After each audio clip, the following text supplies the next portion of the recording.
So basically the Galaxy Z Fold 4 is having an issue where you might see this as an error where it says camera failed, and you might be asking yourself, well, what does that mean? Now, I'm not showing any screenshots of it or anything because I'm literally just recording this on my phone, and I'm not going to edit it. I'm just going to upload it straight to YouTube. So I'll put the link for the story that I'm talking about in terms of where to see a screenshot of it if you want to from Reddit that I saw it.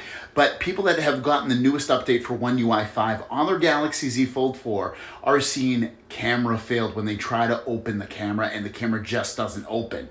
So I'm going to go through some solutions that potentially will work for you in this issue.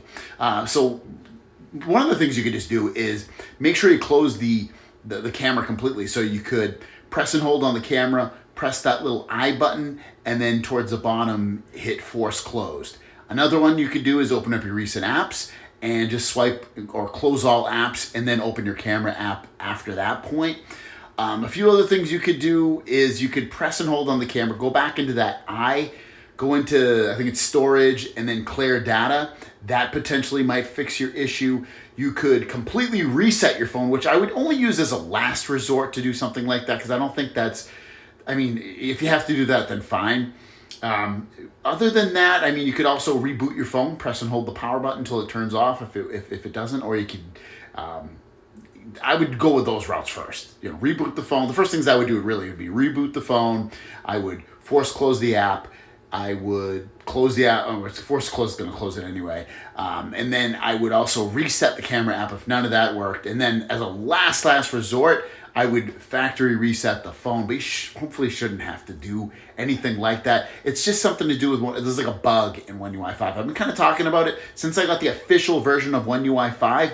Beta was actually pretty good for me. I think I mentioned that before, but the regular One UI 5 update has been kind of, I don't know, not that impressive. It's been kind of buggy and weird for me at times.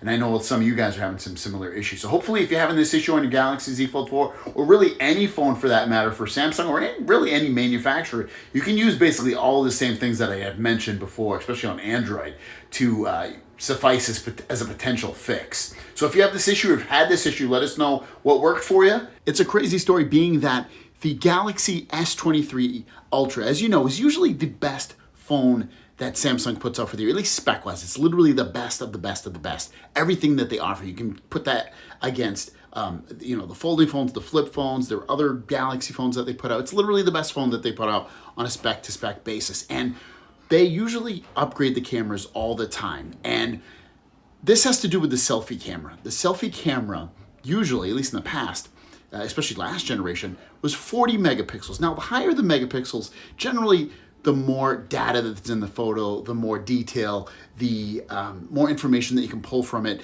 the higher the file size itself, the more you can crop in. There's a lot of good reasons to have a higher megapixel. Now, megapixel doesn't always tell the story of being a great camera, so don't get me wrong here.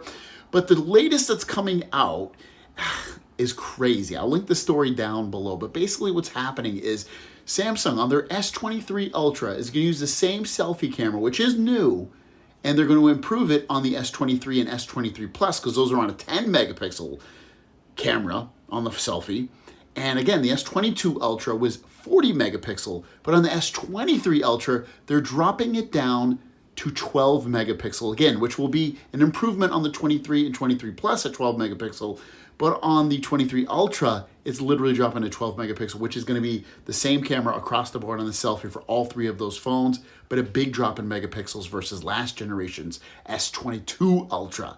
This is like, and I've had stories recently of Samsung's like going on about face. They're going to, not cheap out on stuff. They're going to charge a premium for it like they have in the past. And this goes to show you that, if that happens, it's going to happen later because this 23 is so up and down with some of the things that are coming out for it. It's a big turnoff. I mean, when you look at numbers, if I saw a number, especially if I was just a regular consumer, and I was like, oh, okay, so the 22 Ultra has a 40 megapixel camera, and this one has a 12. Even though it's newer, it must be worse. That's what this comes down to. It's really, really bad marketing. I don't know how they're going to market this. If it's better, then hey, I'm all a fan for it. But if it's not, why would you do this? Why? Well, without further ado, our one story is about the Galaxy S23 Ultra. In the S Pen, colors that you will see and the colors of the phone that you'll get with the S23 Ultra. A story came out from Mr. Evan Blass. I'll link the story down below if you want to check it out yourself. But basically what he's talking about is shows a list of all products that are coming out from Samsung for the Galaxy S23 series Ultra in terms of accessories and things like that. And I wanted to talk about the S Pens because the S Pens themselves are coming out in some interesting colors. Some of the colors we've seen before, most of them anyway. So it's going to come with the listing has a cream color, 2 different green colors, which you get to assume it's the same green color. Lavender, which I'm very interested in because if I end up grabbing this phone, which I probably will, I'll probably grab the lavender color. I really like those like purplish looking colors on there. And then the other 2 are the same. They're phantom black on that. So that would be very, very cool to be able to grab that. There's also a screen protector in there, which I know they've had before, but it's always, I don't know, I find it kind of funny when Samsung sells a screen protector, not because they shouldn't, because I think they should, but I don't know why they just don't include it with the phone, especially, it eliminates some of the hassle of the phone breaks. You don't have to get it fixed, which I know for them, that makes them money because you have to pay for the fix, even if you have insurance. So I understand why they don't do it, but I don't know. I just feel like companies should be a little bit nicer to their customers. They're paying a lot of money out of their pocket.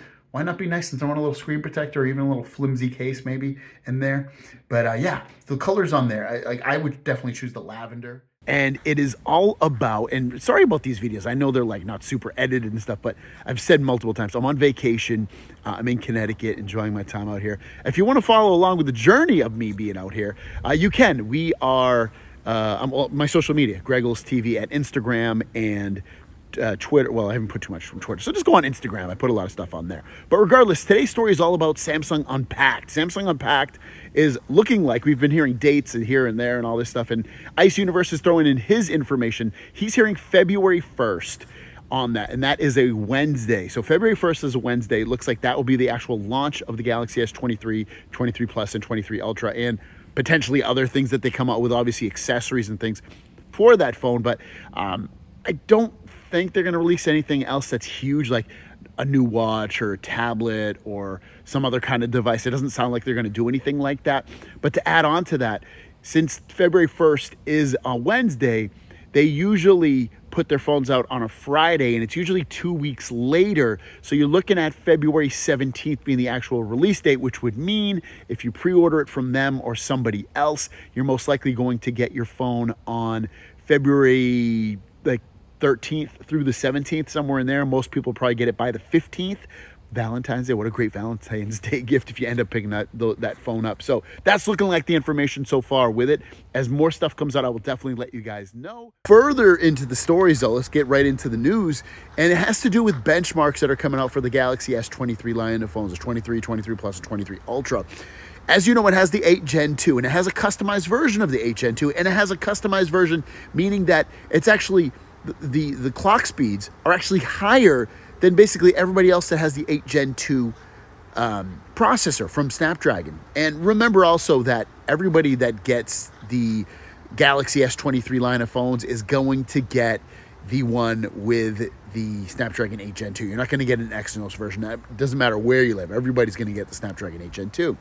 Well, something a little bit annoying about this is that even though Samsung is getting higher clock speeds, again, a customized version, the benchmarks aren't reaching, at least on the multi-core score, are not reaching 5,000. But other phones from Chinese manufacturers such as Xiaomi and other manufacturers are getting above 5,000 on there. Samsung's is getting like 4,800 or something like that as the highest score, something like that around there.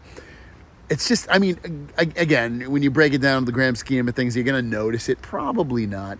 Is it going to make a huge deal? Not really.